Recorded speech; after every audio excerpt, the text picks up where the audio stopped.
Hello साथियों। भारतीय नागरिक सुरक्षा संहिता 2023 में हम पढ़ने जा रहे हैं धारा 2 परिभाषाओं में एफ यानी आरोप को इंग्लिश में बोलते हैं चार्ज को हम आपको समझा रहे हैं अपने हिसाब से अपनी भाषा में।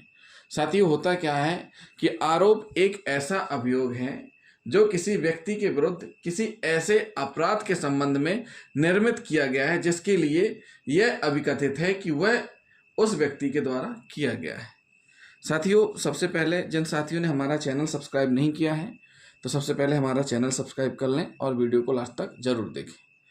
होता क्या है, जब भी इन्वेस्टिगेशन एजेंसीज एफआईआर रजिस्टर करती हैं, जैसे ही एफआईआर रजिस्टर्ड होती है इन्वेस्टिगेशन चलता है। इन्वेस्टिगेशन में रिलेटेड या रिलेवेंट जो भी तथ्य रहते हैं वो शामिल करते हुए चालान कंप्लीट किया जाता है और जैसे ही चालान कंप्लीट होता है न्यायालय में पेश कर दिया जाता है। न्यायालय में चालान जाता है या तो सेशन कोर्ट में डायरेक्ट चला जाएगा या फिर जेएमएफसी कोर्ट में सीजेएम कोर्ट में जाएगा। जैसे ही चालान जाता है जज साहब के पास, मजिस्ट्रेट साहब के पास, उस स्थिति में चालान को देखेंगे। चालान देखने के बाद जिस दिन चालान पेश होता है उस दिन भी अभियुक्त न्यायालय में उपस्थित होता है और जमानत से संबंधित फॉर्मेलिटीज होती हैं। उसके बाद जैसे ही अगली पेशी लगती है, अगली पेशी में चार्ज के लिए लगाई जाती है पेशी। उसमें ये किया जाता है कि अगली पेशी में चार्ज लगेगा यानी आरोप डिसाइड होगा। तो जैसे ही अगली पेशी आती है, अगली पेशी में अभियुक्त उपस्थित होता है तो मजिस्ट्रेट जज साहब उसको बताते हैं अभियुक्त को कि आपके खिलाफ इस धारा के आरोप लगे हुए हैं, क्या आपको अपने आरोप स्वीकार हैं? अगर आरोपी अपने आरोप स्वीकार कर लेता है तो निर्णय वहीं हो जाएगा। अगर आरोपी अपना अपराध स्वीकार नहीं करता है, आरोप स्वीकार नहीं करता है, तो क्या होगा, ट्रायल चलेगी यानी विचारण चलेगी और निर्णय होगा पूरा।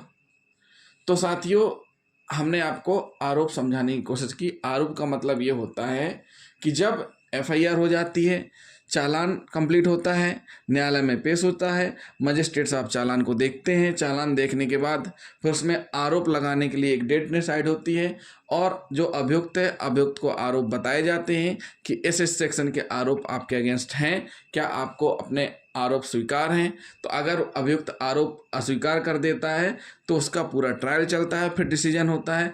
अगर अभियुक्त आरोप स्वीकार कर लेता है तो उसमें निर्णय हो जाता है। तो इसी में दिया हुआ है आरोप में एक से अधिक शीर्षक और एक शीर्षक। तो एक से अधिक शीर्षक का मतलब क्या होता है कि जैसे एक एफआईआर हुई, एक व्यक्ति ने दो व्यक्तियों को या दूसरे व्यक्ति को मारा, गाली गलौज की, साधारण पहले मारपीट की, फिर चाकू मारा और चाकू ऐसी जगह मारा जिसकी उसकी जान भी जा सकती थी। जान से मारने के इरादे से चाकू मारा और धमकी दी। तो इसमें कितने सारे शीर्ष हो गए कि देखिए, एक तो उसने गाली दी, दूसरी चीज़ मारपीट भी की, फिर धारदार हथियार से हमला, जान से मारने के इरादे से भी हमला। तो 1 2 3 4 5 सेक्शन लगे हैं। तो ये क्या हो गए, 5 शीर्ष हो गए। तो आरोप इन पांचों शीर्ष का भी एक साथ चल सकता है या फिर इसमें ये लगता है कि इसमें केवल एक शीर्ष यानी 307 बस का चार्ज चलेगा। तो मजिस्ट्रेट ये भी कह सकते हैं कि आपके ऊपर जो चालान पेश हुआ था 1 2 3 4 5 धाराओं का हुआ था, उनमें से आरोप आपके ऊपर 307 का ही पाया जाता है उनके द्वारा देखने पर, इसलिए आरोप आपके ऊपर 307 बस का है। तो क्या आपको अपना आरोप स्वीकार है? अगर आप कह देंगे नहीं है तो फिर विचारण केवल एक शीर्षक का चलेगा। तो यहाँ पे समझ में आए, एक शीर्षक और 5। अगर मान के चलिए किसी अपराध में एफआईआर में एक धारा लगी 302 बस, तो यहाँ एक ही शीर्षक हुआ। तो इसमें क्या होगा, चालान पेश होने पे जज साहब बताएंगे आपको कि आपके खिलाफ इस धारा का आरोप है, यानी शीर्षक एक है। तो उसी का अगर आपने स्वीकार कर लिया तो निर्णय होगा, अगर स्वीकार नहीं करेंगे तो पूरी प्रोसीडिंग चलेगी ट्रायल की। तो ये होता है आरोप यानी चार्ज। तो साथियों, जिन साथियों ने अभी तक हमारा चैनल सब्सक्राइब नहीं किया है तो हमारे चैनल को जरूर सब्सक्राइब कर लें।